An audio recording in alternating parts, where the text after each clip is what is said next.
بسم اللہ الرحمن الرحیم واما بنعمت ربک فحدث آمنت باللہ صدق اللہ العظیم قال اللہ تبارک و تعالی فی شان حبیبی مخبرا وآمرا ان اللہ وملائکتہ یصلون علی النبی یا ایھا الذین آمنوا صلوا علیہ وسلموا تسلیما الصلاۃ والسلام علیک یا رسول اللہ وعلی آلک واصحابک یا حبیب اللہ الصلاۃ والسلام علیک یا رسول اللہ وعلی آلک واصحابک یا حبیب اللہ الصلاۃ والسلام علیک یا خاتم النبیین وعلی آلک واصحابک یا رحمۃ للعالمین۔ امام سخاوی نے القول البدیع کے اندر یہ بات نقل کی ہے۔ آپ فرماتے ہیں کہ ایک بزرگ گزرے ہیں جن کا نام تھا مستخ نام کے ایک بزرگ تھے گزرے ہیں۔ آپ فرماتے ہیں کہ سال کے بعد کسی بندے نے آپ کی خواہ کی زیارت کی تو لوگوں نے یہ دیکھا کہ یہ جو مستخ نامی بندہ ہے انتقال کے بعد دنیا سے جانے کے بعد جنت کے محل کے اندر سیر کر رہا ہے۔ تو لوگوں نے پوچھا کہ کس طرح ملا یہ مقام اور مرتبہ، کس طرح ملا؟ میں آپ کی توجہ چاہوں گا کہ مستخ سے جب جنت کے محل میں موجود تھا، اس کے سر پر تاج موجود تھا، اس سے پوچھا کس طرح ملا؟ تو سوال کرنے والے نے سوال شاید اس وجہ سے کیا ہوگا کہ سوال کرنے والے کے خیال کے مطابق شاید وہ بندہ اس قابل نہیں تھا، اسے جنت کے اندر یہ مقام اور مرتبہ ملتا۔ تو جب اس سے سوال کیا گیا تو وہ سوال کرنے والا خود بتاتا ہے کہ یہ جو مستخ نام کا بندہ تھا، دنیا کے اندر اس کا یہ کام تھا کہ لوگوں سے پیسے لے کر ان کے لیے حدیث کی کتابت کیا کرتا تھا، نبی پاک علیہ السلام کی حدیثیں لکھا کرتا تھا، لیکن حدیثیں لکھنے کے پیسے لیا کرتا تھا، اجرت لیا کرتا تھا۔ تو لوگوں کا یہ خیال تھا کہ جب چونکہ پیسے لیتا ہے اس لیے سے یہ مقام نہیں ملے گا۔ جب اس سے سوال کیا گیا کہ تجھے یہ مقام کس طرح ملا، تو کہتا یہ ہے کہ استملیت للشیخ حدیثا مسندا،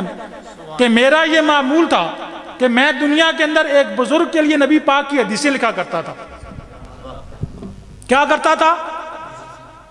ایک بزرگ کے لیے نبی پاک کی حدیثیں لکھا کرتا تھا۔ وَكَانَ الشَّيْخُ صَلَّى عَلَى النَّبِيِّ صلی اللہ علیہ وسلم، اور شیخ کا یہ معمول تھا کہ جب بھی اس کے سامنے نبی پاک کا نام ذکر کیا جاتا تو نبی پاک کا نام سن کر وہ نبی پاک پر درود پڑا کرتا تھا،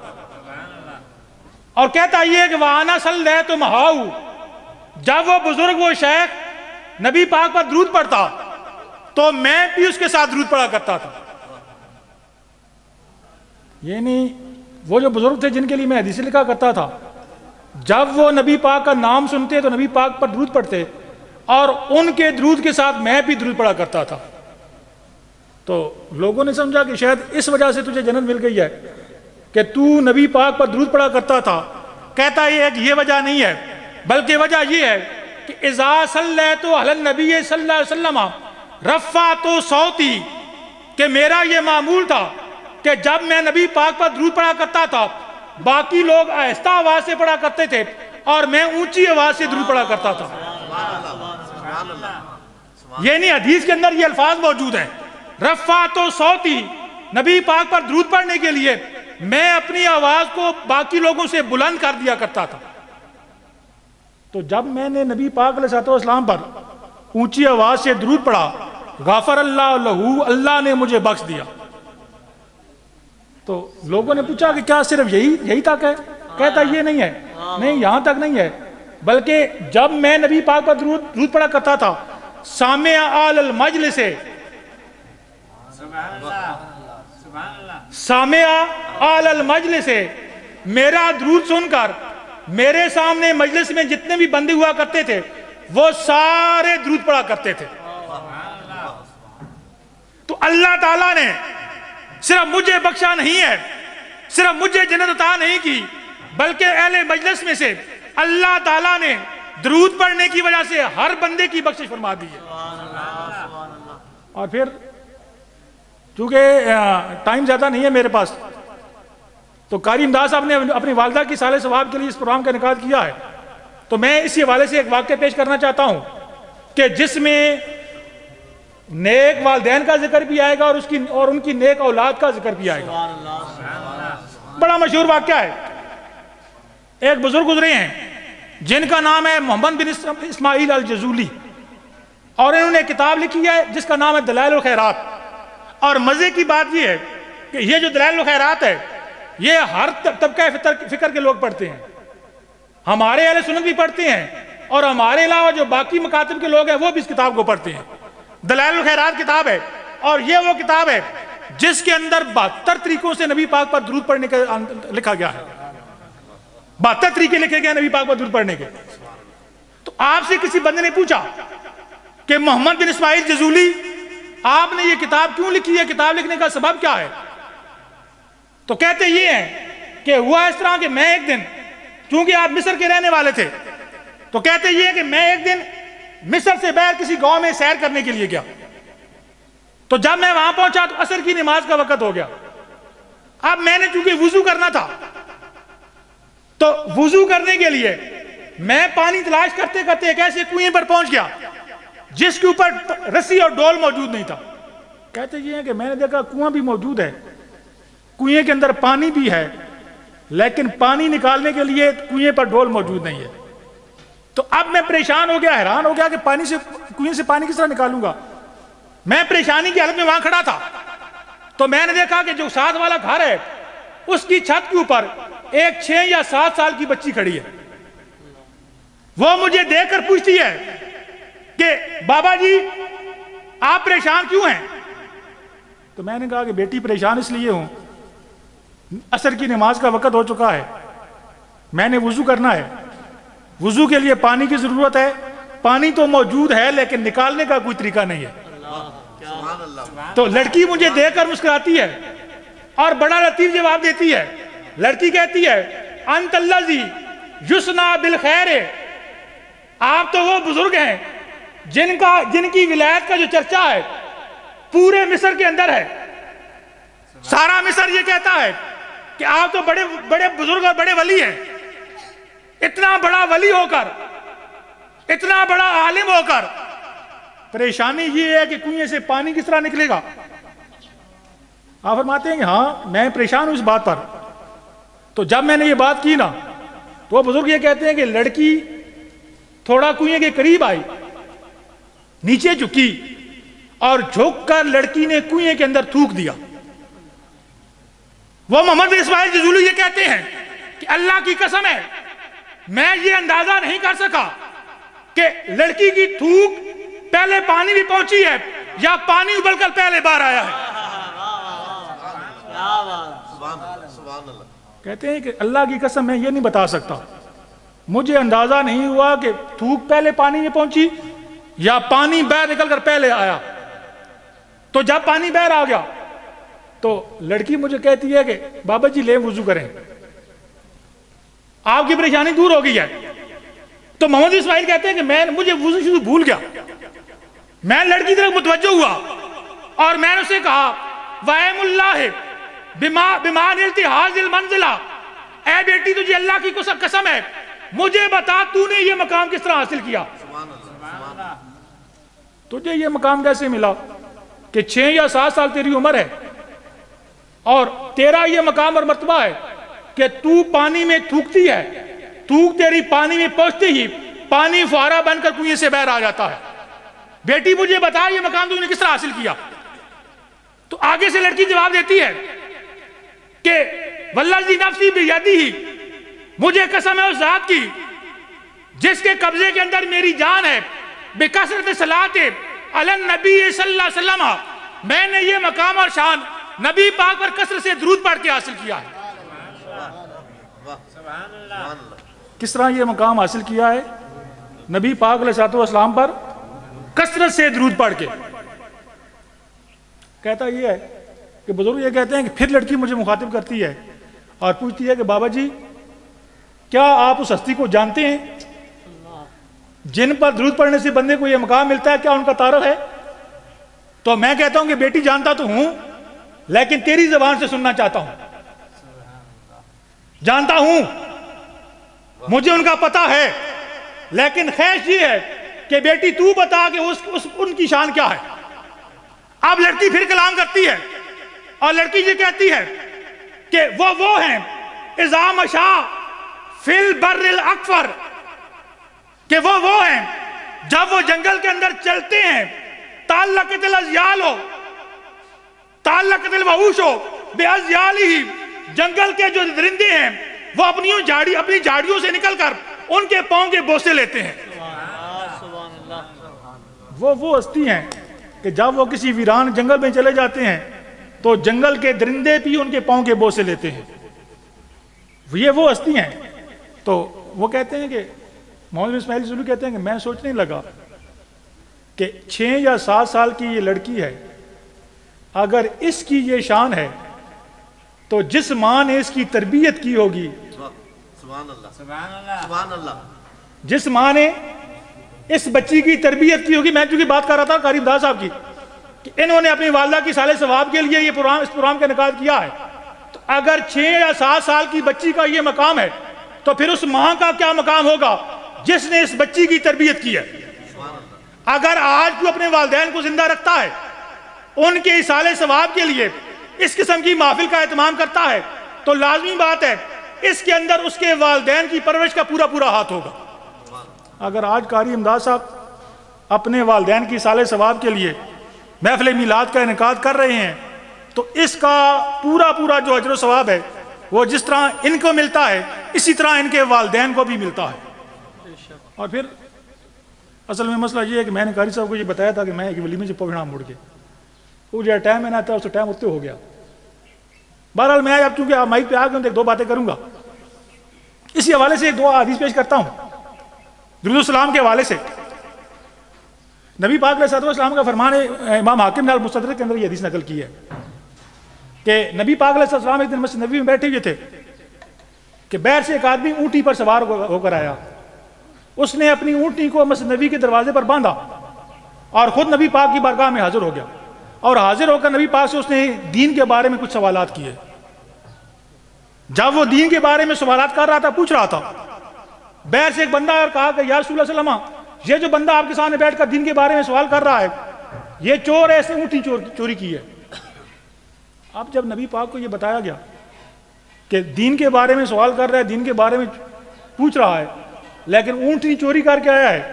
تو نبی پاک علیہ السلام نے کسی صحابی کی ڈیوٹی لگائی کہ جا کر تحقیق کرو کہ واقعی یہ بات صحیح ہے۔ تو امام حاکم لکھتے ہیں کہ جب نبی پاک علیہ السلام نے اس کے بارے میں تحقیق تفتیش کرنے کا حکم دیا تو نبی پاک کا وہ صحابی سر جھکا کر بیٹھ جاتا ہے، اور سر جھکا کر وہ بیٹھا ہوا ہے اور اب اندر ہی اندر ایسا ایسا وہ کوئی کلام پڑھ رہا ہے، کچھ بول رہا ہے۔ نبی پاک حدیث کے اندر یہ الفاظ موجود ہیں کہ جب وہ بندہ سر جھکا کر بیٹھا ہوا تھا، اچانک وہ جو دروازے پر اس کی اونٹنی بندھی ہوئی تھی اس نے کلام کرنا شروع کر دی، اس نے بولنا شروع کر دیا، اور اونٹنی بول کر یہ کہتی ہے کہ یا رسول اللہ صلی اللہ علیہ وسلم والذی بعثک بالکرامت، اے اللہ کے محبوب مجھے قسم ہے اس ذات کی جس نے آپ کو شانیں دے کر بھیجا ہے۔ یار قربان جاؤں، اللہ تعالیٰ نے ہمیں ایسے نبی عطا کیے ہیں کہ ہم انسان تو ان کی شانیں بیان کرتے ہی ہیں، جانور بھی ان کی شانیں بیان کرتے ہیں۔ تو اونٹنی یہ کہتی ہے کہ والذی بعث بالحق بالکرامت، کہ مجھے قسم ہے اس ذات کی جس نے آپ کو شان دے کر بھیجا ہے، ان ھذا ما سرقنی، یہ جسے چور کہا گیا ہے اس نے مجھے چوری نہیں کیا۔ یہ اونٹنی کی کلام ہے۔ یہ جو جس کے بارے میں یہ کہا جا رہا ہے نا کہ یہ مجھے چوری کر کے آیا ہے، تو یہ چور، یا رسول اللہ یہ جو میرا مالک ہے یہ چور نہیں ہے، اس نے چوری نہیں کی۔ اب جب اس نے یہ گواہی دی نہیں تو نبی پاک علیہ السلام نے اپنے اس غلام سے پوچھا کہ میرے غلام، مجھے پتا تھا کہ تو نے چوری نہیں کی ہے، تو چور نہیں ہے، اس لیے کہ آقا دلوں کے حال جانتے ہیں، ان سے کوئی چیز پوشیدہ نہیں ہے۔ آپ فرماتے ہیں کہ میرے غلام مجھے پتا تھا کہ تو نے چوری نہیں کی، تو چور نہیں ہے، لیکن مجھے بتا کہ جب تیرے اوپر چوری کا الزام لگا تو تو پڑھ کیا رہا تھا، تو کلام کیا کر رہا تھا؟ تو وہ صحابی کہتے ہیں یا رسول اللہ جب میرے اوپر چوری کا الزام لگا نا تو میں نے اللہ تعالیٰ کی ثنا بیان کی، پھر آپ پر درود پڑھا،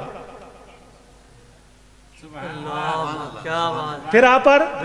درود پڑھا، اور درود پڑھنے کے بعد میں نے اللہ تعالیٰ کی بارگاہ میں عرض کی کہ باری تعالیٰ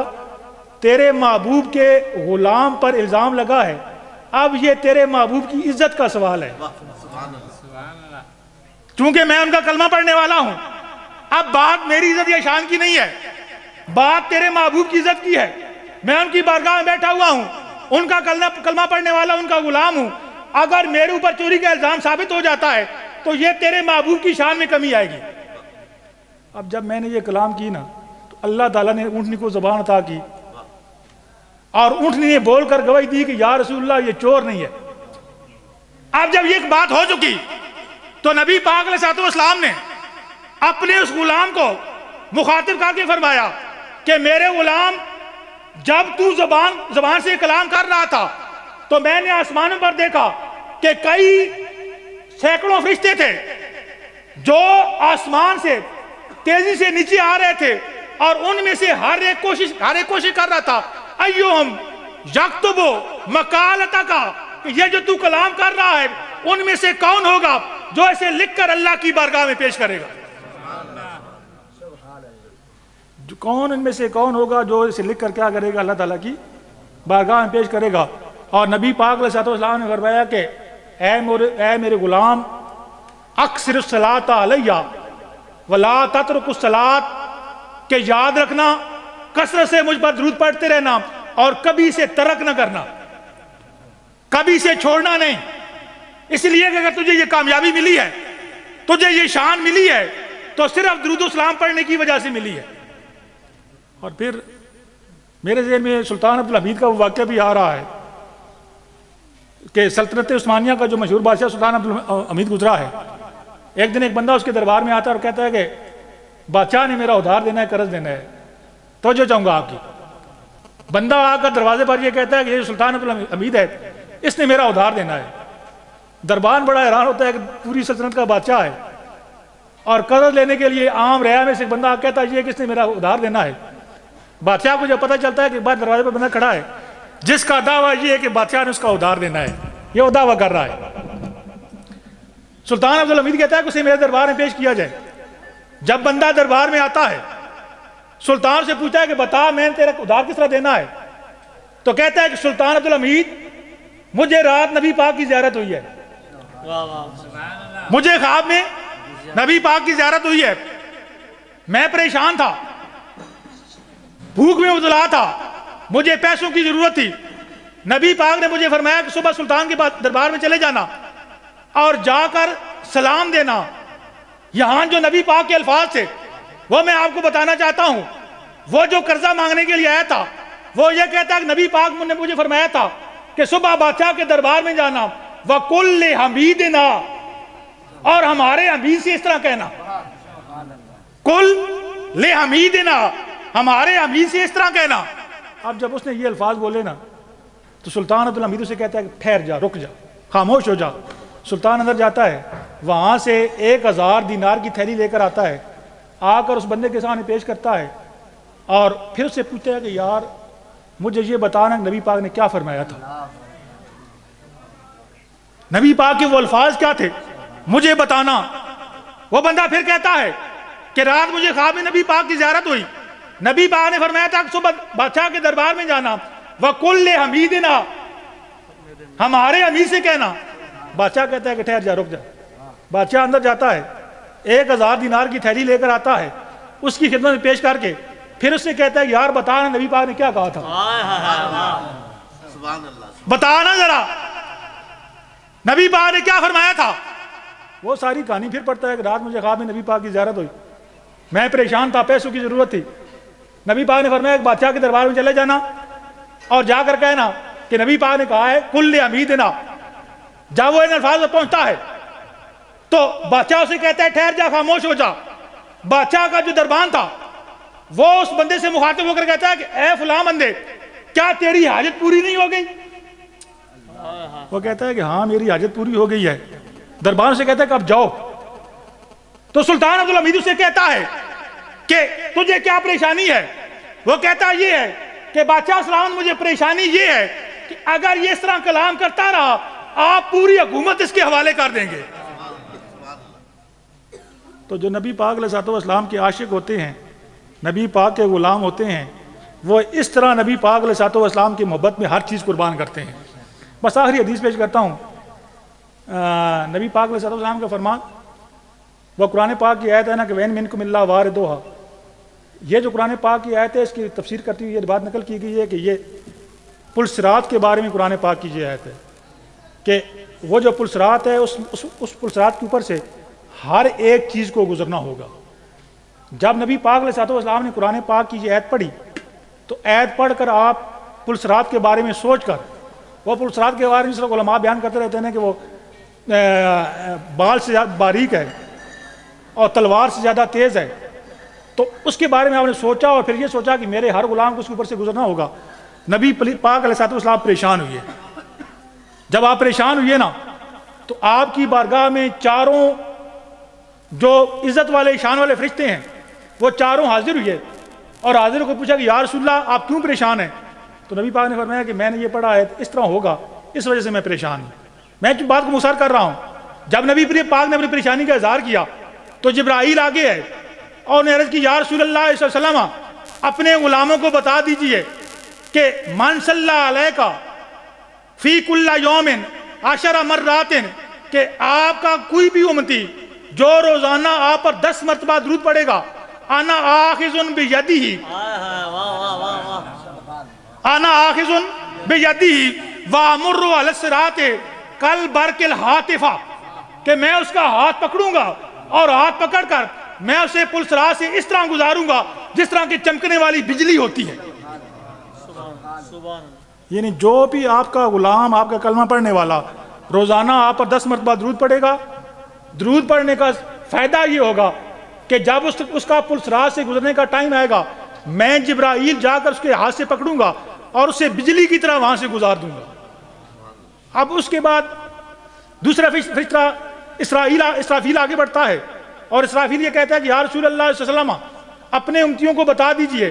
کہ آپ کا جو بھی امتی روزانہ 10 مرتبہ آپ پر درود پڑے گا تو میں اسے آپ کے حوض کوثر میں سے، آپ کے، یہ عزیز کے الفاظ ہیں، میں اسے آپ کے حوض کوثر میں سے اپنے ہاتھوں سے ایسا پیالہ پلاؤں گا لا یظمأ ابدا، کہ کبھی اس کے بعد اسے پیاس نہیں لگے گی۔ کہ جو غلام بھی یہ کام کرے گا اس کا فائدہ یہ ہوگا، اسے میدان محشر کے اندر فرشتہ اپنے ہاتھوں سے ایسا حوض کوثر کا پیالہ پلائے گا، کبھی اسے پیاس نہیں لگے گی۔ اب اس کی کلام جب ختم ہوتی ہے پھر تیسرا فرشتہ آگے بڑھتا ہے اور آگے بڑھ کر کہتا ہے یا رسول اللہ اپنے غلاموں کو بتا دیجئے کہ آپ کا جو غلام آپ پر روزانہ 10 مرتبہ درود پڑے گا تو درود پڑھنے کے صلے میں اسے اس کے ساتھ یہ سلوک کروں گا، انا اسجد لہو، میں اس کے لیے اللہ کی بارگاہ میں ایسا سجدہ کروں گا لا یرفع راسہ حتی یستغفر اللہ، اس وقت تک اپنا سر نہیں اٹھاؤں گا جب تک اللہ تعالیٰ اسے بخش نہیں دے گا۔ اب جب تینوں فرشتے یہ کلام کر چکے نا تو وہ جو موت والا فرشتہ ہے جو روح قبض کرنے کے لیے آتا ہے، اسے اسرائیل کہا جاتا ہے، وہ آگے بڑھ کر عرض کی یا رسول اللہ یہ تو بعد کی باتیں ہیں نا، پل صراط ہو گیا، حوض کوثر ہو گیا، یہ تو بعد کی باتیں، پہلے تو میری باری آئے گی، روح قبض کرنے کے لیے میں جانا ہے، میں نے جانا ہے، پہلے میری باری آئے گی۔ یا رسول اللہ لیکن اپنے غلاموں کو بتا دیجئے کہ آپ کا جو بھی غلام روزانہ مجھ پر 10 مرتبہ درود پڑے گا، انا اقبض روحہ کارواح الانبیاء، کہ میں اس کی روح اس طرح قبض کروں گا جس طرح کہ اللہ تعالیٰ کے نبیوں کی روح قبض کی جاتی ہے۔ تو درود و سلام پڑھنے کا یہ فائدہ ہے۔ میں جس موضوع پر میں بات کرنا چاہ رہا تھا ٹائم کی کمی کی وجہ سے